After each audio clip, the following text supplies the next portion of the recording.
This is the newsroom for today, Thursday, April 29, 2021. We're broadcasting to you on E1, Scar TV, NTN and Tarzi TV in Bartica. In the headlines, business owners are left counting millions of dollars in losses after a fire ravaged the Sharons Mall on Wednesday night, but the fire service is not taking the blame. These people need to work on these things more. Look at the hose them. Their water coming out. These things make sense what they're doing. The reopening of schools has been delayed by a surge in COVID-19 cases and unbalanced vaccination. If you want to see your kids back in a classroom and you think that's good for them, then you need to take the vaccine as parents. More than 1,000 persons have applied for online scholarships 5 days after it was launched by the government, and the Sport Minister Charles Ramson Jr. touts community partnership as East Coast grounds get major financial boost, and COVID-19 spike could see World T20 moved from India to the United Arab Emirates later this year. With the news, I'm Avinash Ramzan. Thanks for joining us. We started by telling you that the Guyana Fire Service is not accepting any blame for the escalation of the inferno that ravaged Sharon's Mall on Wednesday evening, completely destroying the building and leaving millions of dollars in losses. The fire chief, Kalamadin Idu, during an interview with the newsroom's Shakima Day, explained that it was the intense, thick black smoke that hampered the efforts of the firefighters to save the building. Coming to you from the corner of King and Charlotte Streets, where the Sharon's Mall was destroyed by fire last evening. When the newsroom arrived at the scene on Wednesday evening, it was merely thick black smoke emanating from the building, but later on, a loud explosion was heard and a huge fire engulfed the top flat of the building and traveled down, sending shards of hot glass flying into the streets. The mall, located at the corner of King and Charlotte Streets, Georgetown, was completely gutted at around 1930 hours. The fire reportedly started at around 1600 hours. Fire Chief Kalamadin Idu was at the scene on Thursday morning for the mopping up as firefighters continued efforts to douse fire pockets emanating from inside of the destroyed four-story building. Explaining the train of events, the fire chief related to the newsroom that a report was received at around 17:05 hours, and fire tenders immediately responded with 2 fire tenders. Upon arrival at the building, firefighters observed light smoke emanating from the mall and entered to locate the source. But this, he said, posed a tremendous challenge. When we arrived at 5:10, we reported that to the control room that the entire building is smoke cloud. We went into firefighting mode, whereby we tried to locate the seat of the fire, which posed a tremendous challenge because the building was actually in the process of closing up. So the smoke was not getting to escape out. So we tried to ventilate the building, inform every individual that was within the building to evacuate immediately, and that continued process until, as I said, the challenge posed was the building was tremendously smoke clogged. Firefighter had a situation whereby could not get into the building. The building was grilled. We could not get to most of the business place actually in the building was grilled. That posed us a threat to get to see exactly where this fire was coming from. So that was one of the issues. Water was not our problem. We had water was from the initial stage until to the end. Persons took to social media to express their dissatisfaction with how the fire was handled, but the fire chief stated that the smoke was too thick. Moreover, the fire chief said he had to be revived at the scene because he fainted due to the smoke. Even to me personally, I was on the 3rd floor trying to locate where the smoke actually coming from, and on the 3rd floor I started to cough because the smoke started to make me get the problem in terms of breathing. By the time I reached on the ground floor, I got knocked out. The firefighters have had to rescue me and bring me out and try to soak me and revive me back, and that is a challenge posed with a lot of firefighters. Meanwhile, 4 firefighters were also injured while attempting to quell the blaze. They were all rushed to the Georgetown Public Hospital on Wednesday evening for treatment. The fire chief said that the 2 who suffered the brunt of the injuries are now on sick leave after being treated for lacerations to the head and limbs. The other two, who were treated for minor injuries and discharged, returned on duty at the scene of the fire. Based on information received, the fire chief informed that the fire originated from the first floor. Millions in losses suffered. The cause of the fire is unknown at this time. This is Shakima Day reporting for the Newsroom. Meanwhile, business owners with establishments inside the Sharons Mall who suffered millions of dollars in losses have expressed complete dissatisfaction with the way the Guyana Fire Service responded to the fire. In their view, more could have been done to save the building and their businesses, as fire tenders had ample time to locate and extinguish the fire before it erupted into a huge blaze that ravaged the mall. Shakima Day joins us again. From law offices, clothing stores, electronic stores, salons and cafes, Sharon's Mall on the corner of King and Charlotte Streets, Georgetown, housed it all. Those establishments were all destroyed when the mall went up in flames on Wednesday evening at around 19:30 hours. Business owners returned to the scene on Thursday morning to assess their losses and to get a glimpse of what was left: merely burnt steel and a soaked building. The losses suffered by each are estimated in the millions of dollars, and many share the view that more could have been done by the Guyana Fire Service to save the building. According to the caretaker of the building, Quincy, the firefighters informed his boss that the fire was under control, but this was not the case. A commander went out to the town and tell me, boss, everything under control, right? Yeah, don't take worries, right? So I said, all right. I go in again. I take out some more pictures, the thick smokes are building up. Me know what them firemen were doing in there. To the honest, I don't know what they're doing. Them said and get it under control. Next thing you know, I see the smokes are moving, coming inside there. I wonder how the smoke is. So kind of in front, the smoke went all the time. So next thing you know, I come downstairs back, more fire will come. I see the minister, Mr. Roshan Ben, he come on scene there, I see him on the corner. And then it had no fire, no fire. After 6 o'clock, I had no fire. This fire start must till after 7 minutes, 8, then this fire come. God never know this fire come. Them had this place, them had this thing, them said and get this thing under control, right? Cause but smoke alone. I witness everything from my phone, right? It's just let smoke and come through the vent, not no big smoke. And when the time them come, them could break the ceiling, cause the ceiling is shit rock, right? They could break the ceiling and see where the smoke come. I God never know what they were doing up there. You understand? Because right for the second floor, so you go up the front step, right up there the smoke can come in.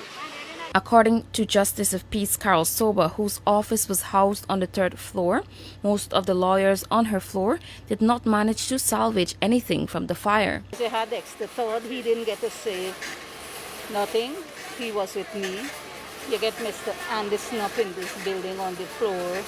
You got Mr. Mohammed. You got another young lady, a lawyer, Savannah. You got Miss Scott. You got Miss Sandy Ford. Most of the lawyers on my floor, plus other, other offices like land thing. We got lending agency, a money agency, lots of business on my floor.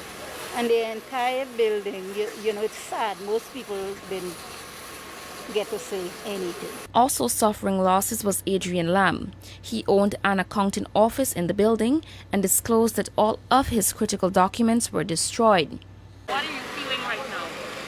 Well, I'm feeling desolated right now. It's indeed a tough time. I had an accounting office in there, Lamb and Associates. It was totally destroyed. To watch something, you come to work one morning with your staff and everything is going good, and within the span of a few hours, it's totally in ashes. It's not a good feeling at all. I will never wish this for anybody else, any other businesses, but it's difficult, and you got to find a way to move on, to rebuild. Another business owner, Andrew Guyana, who operated 3 clothing stores in the bottom flat of the building, told the Newsroom that he recently unpacked 5 containers laden with new items into the stores. Those were all destroyed.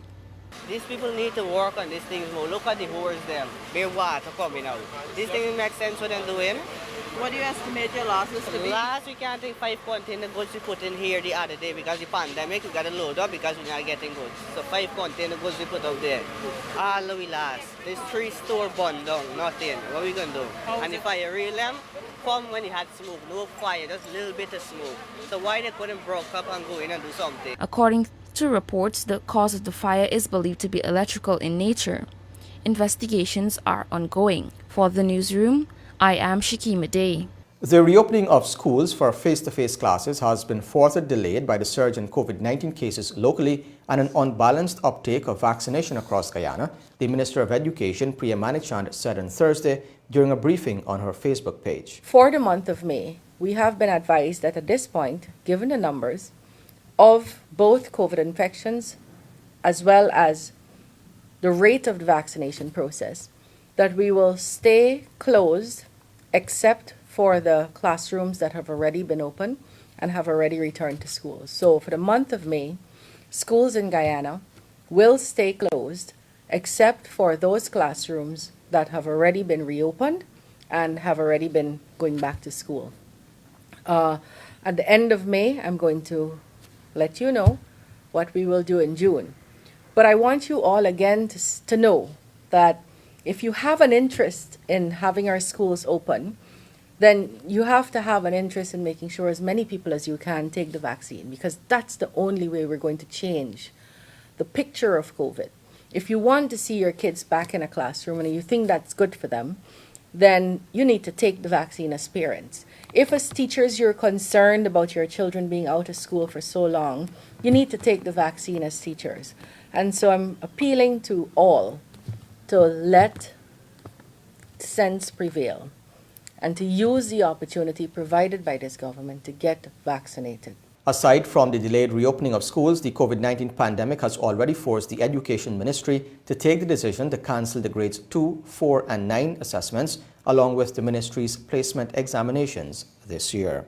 Meanwhile, the month of April continues to rack up COVID-19 deaths, with 2 more persons succumbing to the dreaded disease, taking the country's overall death toll to 295 since the pandemic hit these shores in March 2020.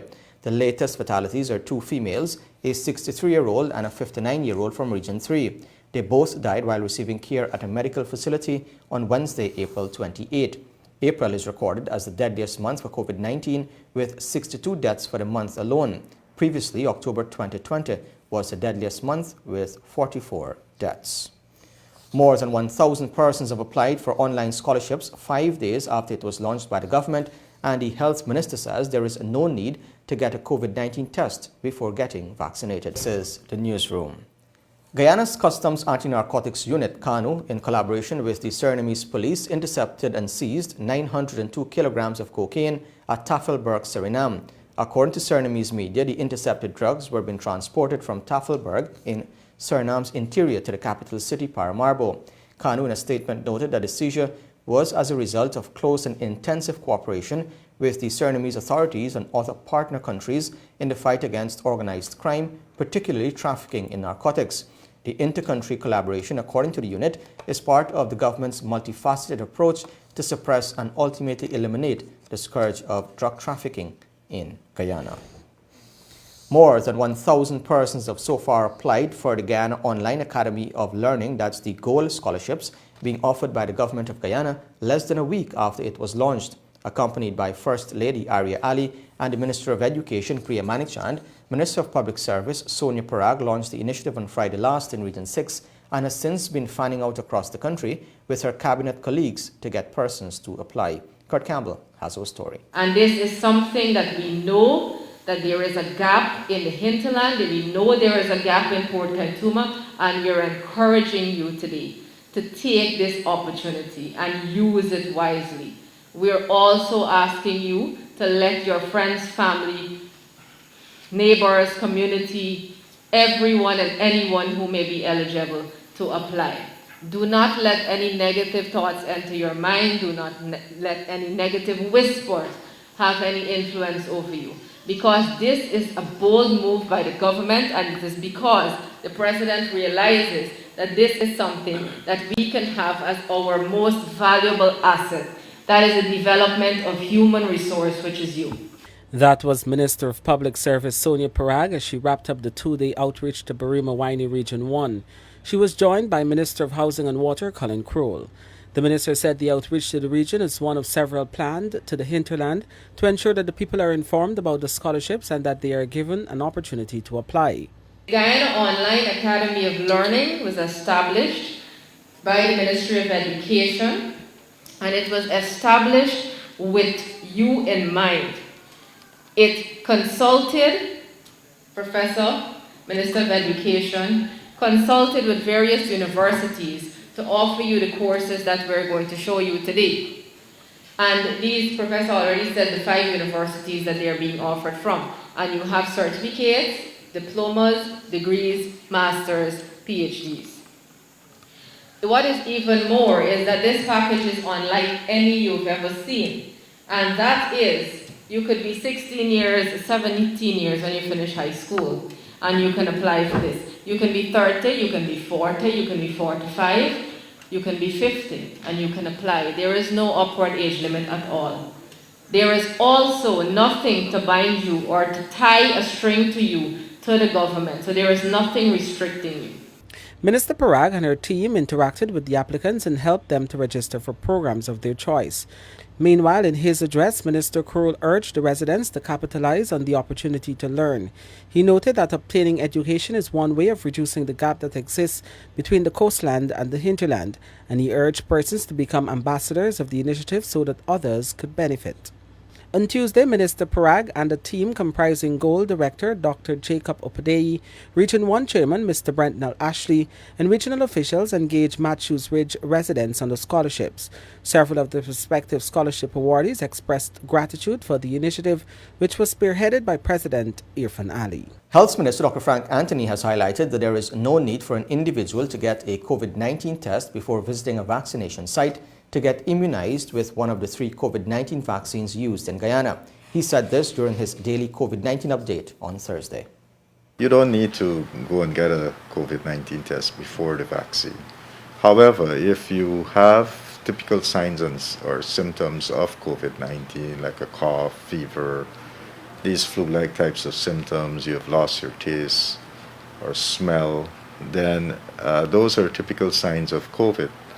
And we don't want to give you a vaccine if you're positive. We prefer for you to recover from the disease before you're given a vaccine. Meanwhile, the health minister said that local vaccination rollout has been progressing well, but more people still need to come out and take their vaccines. Indeed, we have passed the 130,000 mark. As of yesterday, we did 132,739 persons who received their first dose of the vaccines. That would approximate to about 27% of our adult population. And we also have started giving people their second doses. Those persons who have received the Sinopharm vaccine are now up to their second dose. So for those, we have already completed about 3,760 persons, and this exercise would obviously continues today. I just want to encourage people because we have more than 100 fixed sites across the country, and I want to encourage people to get out, go to those sites, get yourself immunized so that you can protect yourself from COVID. President Irfan Ali has said that when the government is ready to award new oil blocks, the process will be done transparently to ensure that the best offer is received. The head of state was responding to questions from the media at a presidential press conference held on Wednesday at Baridi Banab at State House. Kurt Campbell reports. President Irfan Ali on Wednesday said his government is interested in an open bidding process for the awarding of new oil blocks when the time comes. This, he said, along with plans by the government to retain and manage some of those oil blocks, are all part of promises to guarantee transparency and accountability in the oil and gas sector. We have made it very clear the process in awarding new oil blocks will be very, very much different. It will be an open public process, and when we get to that stage, it will be a public open bidding process. There will be no we'll be looking for the best offer in an open, public way. Unless, of course, and we are still looking at discussions are still ongoing, calls for a lot of technical analysis on whether Guyana itself would retain some of those blocks for our own development and to manage by ourselves. But that is very preliminary. But in terms of granting of any new blocks, that has to be an open public process. The president was questioned extensively on the oil and gas sector, especially on how the revenues will be spent. The head of state stressed that the oil revenues must be used to strengthen existing opportunities in Guyana and to open new opportunities for investment, economic growth and social development, among other areas. You would know that we have been very open since we came into government. We have been sharing documents, we've been sharing contracts, we've been answering questions. I think, only 2 days ago, I know the Vice President would have met with editors and media owners to discuss the very issue of gas to shore. And we have no issues in sharing information. And that is a commitment that we made in our manifesto. That is a commitment we made to be open. He highlighted that new opportunities will be open for ownership of land, farming and other agriculture, and for Guyana to realize its potential to become the prime supplier of food regionally. The head of state added that resources must also be used to open up new opportunities in the development of the manufacturing and industrial sector. These include the cost of energy, which will lower the cost of production and enhance global competitiveness. The president said that the government is also focusing heavily on the improvement of the country's national infrastructure. The president added that while the template for the oil revenue has been outlined, there are several things, including the setting up of the Petroleum Commission, finalizing of the legislation for the Sovereign Wealth Fund, among others, that needs to be done before the spending of oil revenue. This is the newsroom. Guyana's disaster risk management bill has been in the works since 2012, and now minor adjustments and inputs are needed before the draft bill can be sent for review, according to the Director General of the Civil Defense Commission, Lieutenant Colonel Kester Craig. The disaster risk management bill is in the final stage. It's a document that started development since 2012. But in 2019, we were able to finalize the bill, and we are now making some small adjustment because I think after election we'll have some changes in terms of structure. So we're making an adjustment to the structural change, which we will take the bill to the Prime Minister for his inputs, and then to AG Chamber they'll make the necessary adjustment, and then it goes to Cabinet and then to Parliament. So it's really in its advanced stage. The bill will give the Civil Defense Commission and other response organizations the necessary clout to effectively respond to their mandate as relates to disaster response across the entire country. That was Director General of the Civil Defense Commission, Lieutenant Colonel Kester Craig, who noted that the CDC has been working alongside numerous stakeholders in a bid to systemically upgrade Guyana's disaster risk management and preparedness systems. The Commission has been working to decentralize disaster risk management by establishing regional, municipal, and community disaster risk management systems. Construction of regional warehouses and prepositioning of warehouse supplies has also been a focus. Recently, the CDC began the process of improving its detection of and response towards natural and man-made disasters by assessing its current multi-hazard early warning systems. The body is also expanding its staffing complement. The staffing of the CDC has improved significantly. So even though you see that number that is there continue to increase as we speak. As a matter of fact, we continue to employ and fill some of the key positions. But one of the things too is that whenever there is an event, we have volunteers that support the work of the CDC that we can call at short notice to support us internally in the office, but also in the fields. But the staffing needs of the CDC has been addressed.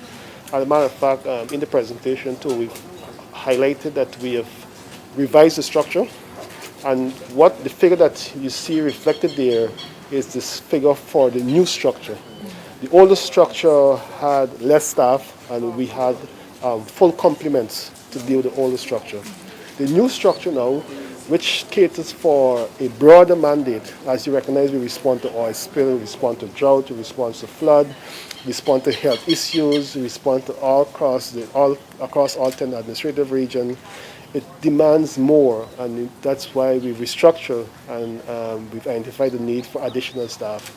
That structure was just approved, so it's now our task now to have those vacancies filled. Reporting for the newsroom, I am Vishani Ragbir. Forget the online shopping and hassle of international shipping. Decor lovers can now add sophisticated, modern and uncommon accent pieces to their spaces with the opening of a new business in Georgetown. On the road to recovery from losing her job as a flight attendant, Candace Lane Thornhill has thrown herself into her new business venture, CNK Home Decor, promising a new avenue for Guyanese to accessorize their homes with pieces she has handpicked from around the globe. She also plans to launch her online platform soon, which she hopes will rival other merchandise-selling websites in due time.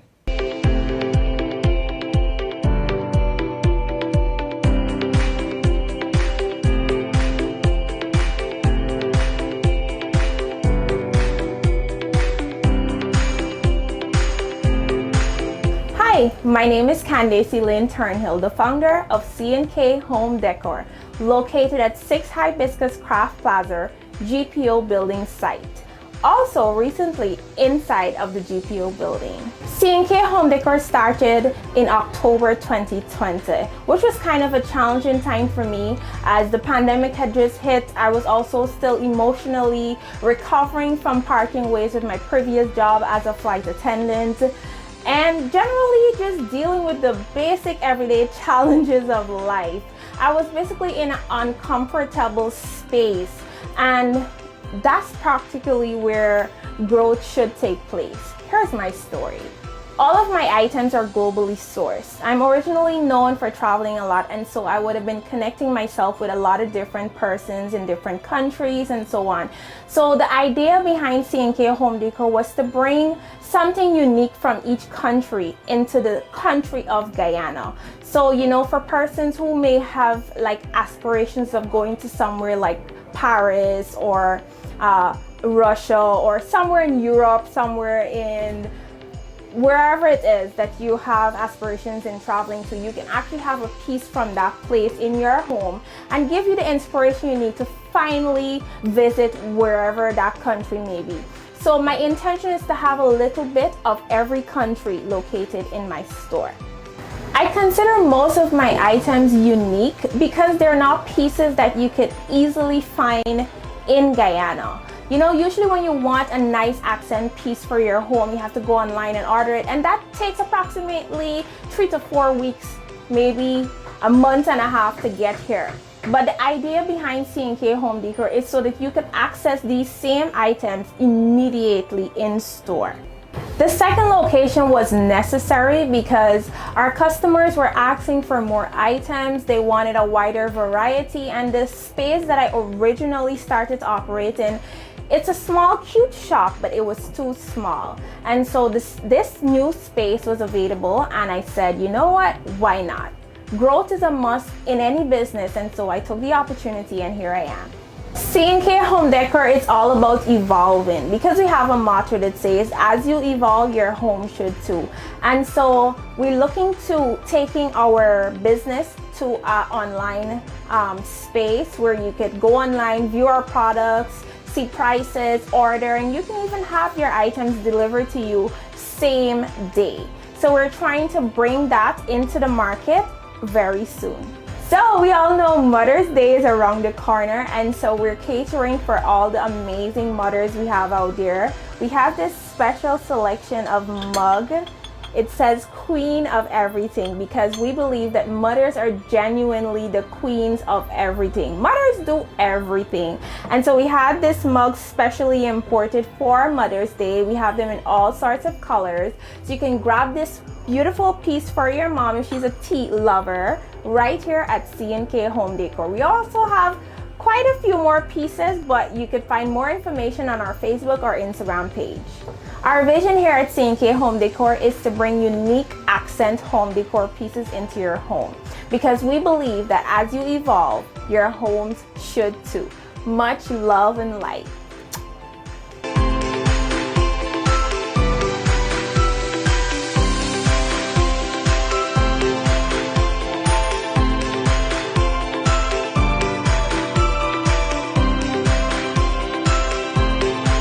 When the newsroom returns, the financial weather and bridge reports along with sport.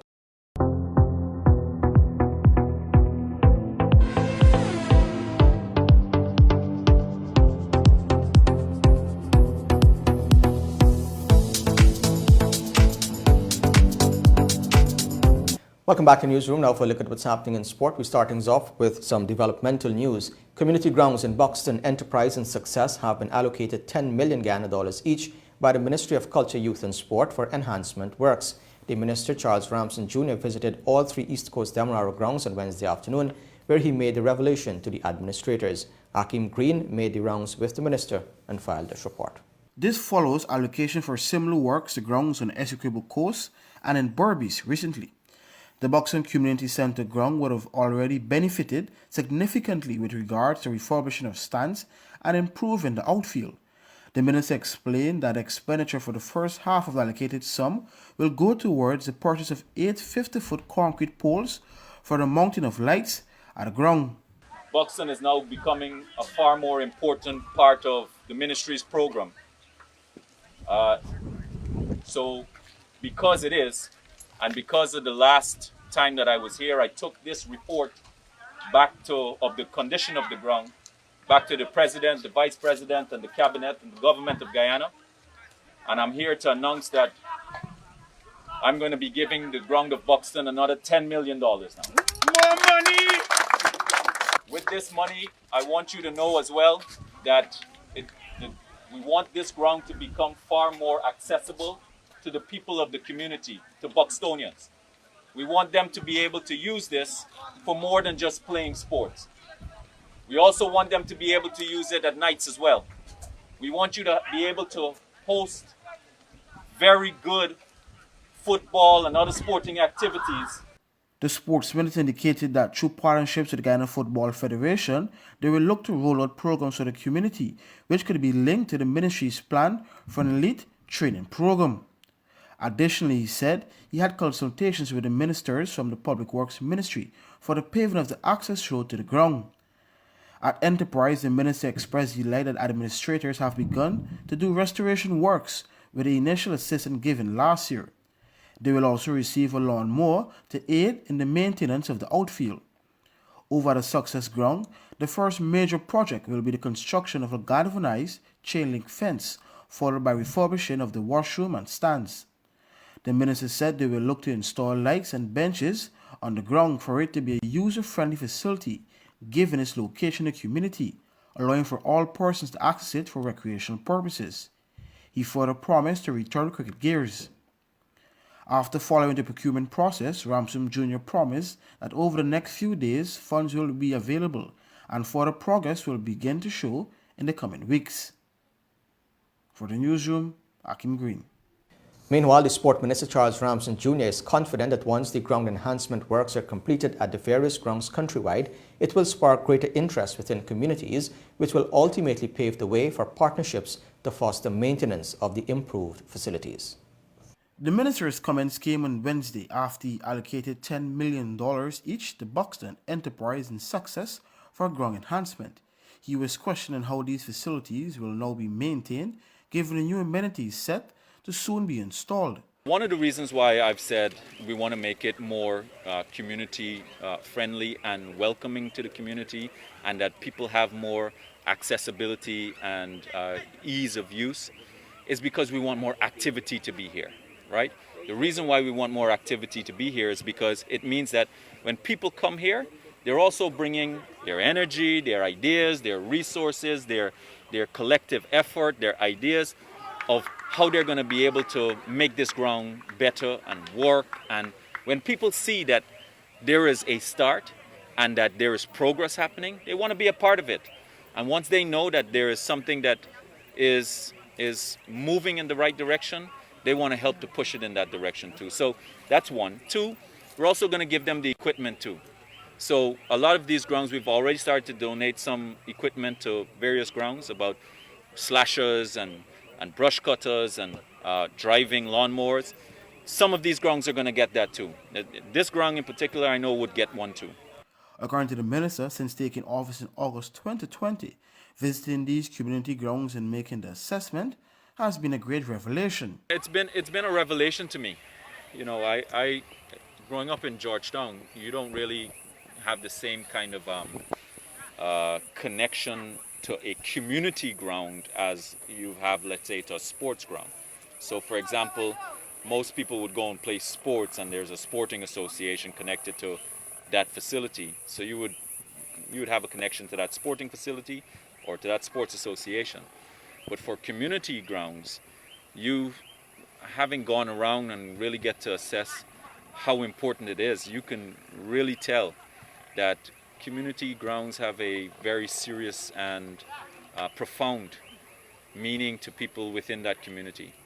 And when people see how the assistance that the ministry has been given, and also the attention. The effort to ensure that persons spend their money most prudently so they can achieve the development objective caused the minister to conduct numerous consultations. You know, I've been waking up sometimes in the middle of the night and just trying to assist with drawings and ideas of how we can use your funds in the most prudent way so that you can get the most out of the money that you're going to spend. Because if you spend money towards certain things, all of your money could be gone and you don't really get the same kind of effect. So we've been playing with ideas. I've been consulting with all of the engineers and just talking to people generally, store owners, private sector. A lot of people have been engaging with how we can use the money and the designs for certain things like fences and things, how we can use that in the best way so that you can get the best value for the community and for your money. Out of the 1.5 billion budgeted to facilitate the development programs throughout the country, 915.5 million is allocated for the improvement of community grounds countrywide to expand the use of parks and create premium multi-purpose sporting facilities of international standards in the region 2, 6 and 10. For the newsroom, Akim Green. We tell you now that this year's T20 World Cup could be moved to the United Arab Emirates if India continues to suffer with a second wave of the coronavirus pandemic. The tournament is due to begin in October, but the COVID-19 death toll in India has passed 200,000, with at least 300,000 new infections every day in the past week. Last week, India joined the UK's travel red list, effectively banning travel to and from the country. Other countries, including Australia, have also closed their borders to India. Dheeraj Malhotra of the Board of Control for Cricket in India said while the contingency plan is the United Arab Emirates, the board is in discussion with the International Cricket Council to have the tournament done by the BCCI. West Indies are the defending champions, having won the last tournament in 2016. Now, while noting the West Indies' progress in recent times, especially in Test cricket, the Caribbean's most successful Test captain, Sir Clive Lloyd, believes it will take a structured approach to maintain an upward trajectory. The two-time World Cup winning skipper cited a strong club structure and a vibrant academy as key in the development of the game in the region. These were his comments on the Mason and Guest radio show in Barbados this week. During my time and even before mine, club cricket was important. They showed a focus. They had a focus. The guys came back from England and went straight into playing for their club side. And they wanted to. So the standard of club cricket was very high. We don't have that anymore. You know, we need to inject cash into that area so that our young cricketers will have, you know, they will have that sort of talent that will bring them to the fore very quickly, because they'll be playing against better players and the best players around the area. The other thing that we should have is an academy. You talked about O'Shane Thomas. He should have gone to the academy and he should be working there for weeks to get his action right, his fitness right, so that, you know, whenever you go in and throw, you know, he's ready. And then the same thing for a batsman, if he's having a problem. The academy is there. That's what's there to improve your game and improve your thinking. You know? And I think until we cover the areas, the main areas, we're not going to get back to the top of the tree. Now, the Cricket West Indies selection panel has named 30 players for an estimated month-long West Indies women's high-performance camp to be held in Antigua starting on May 2. This will be the second such month-long camp in 2021, assembled under the guidance of the head coach Courtney Walsh and his support team.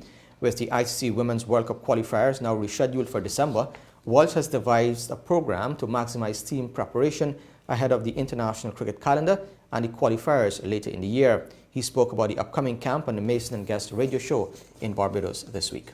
Well, as you know, the women haven't played in a competitive cricket since last year in England. We had a camp earlier this year, January, February time, in the end of February, where it was an assessment camp. We had a look at the ladies, and we have got the camp, the blessing of the government of Antigua, with the chief medical officer, and Cricket West Indies. We have managed to get the camp going again, been approved. So we're all excited to get that going, to get the ladies out where I can actually see them working. And that camp is going to be coming into Antigua this weekend. Okay. Any great difficulty in getting the group together, Ambassador Walsh? No, the ladies are eager to come in. It was just the protocols with COVID that we have to be following. Unfortunately, we haven't got any international games confirmed as yet, but we're working on that. But the girls are eager to come into camp to train to sort of improve on what we did the last time. The coaches are excited, and I think we're all excited and eager. Looking forward for this camp. So I'm really, really pleased that we're able to pull it off. As we speak, we're confirming flights, so I'm hoping that everyone's flights can be confirmed and they'll be in by Sunday, Monday, the latest. But it's all looking good at the moment. IPL news now. Prithvi Shaw struck 82 of 41 balls as the Delhi Capitals eased to a 7-wicket win over the Kolkata Knight Riders in the Indian Premier League. The opener reached his half-century in 18 deliveries as Delhi chased a target of 155 with 3.3 overs to spare. Shaw, aged 21, also became only the second man in IPL history to score 6 consecutive boundaries in an over. Earlier, Ian Morgan was out for a second ball duck as KKR posted 154 for 6, with Andre Russell scoring 45 not out. The win takes Delhi up to second in the IPL table, with KKR, who have now lost 5 of their 7 matches, remaining in 5th. And Quinton de Kock scored an unbeaten 70 off 50 balls as holders Mumbai Indians beat Rajasthan Royals by 7 wickets in Delhi. The South African batsman hit 6 boundaries and 2 sixes as the 5-time winners chased on 172 with 9 balls to spare. Earlier, the Royals posted 171 for 4, with skipper Sanju Samson scoring 42 and Just Butler contributing 41. IPL action continues on Friday with Punjab Kings playing Royal Challengers Bangalore from 10 hours in Ahmedabad. And with that, we've come to the end of the news for this evening. Of course, you can find updates on these and other stories on our website, Newsroom.gy, our Facebook page and Instagram. On behalf of the entire news team, my name is Afanash Ramzan. Thanks for watching. Be safe. See you next time.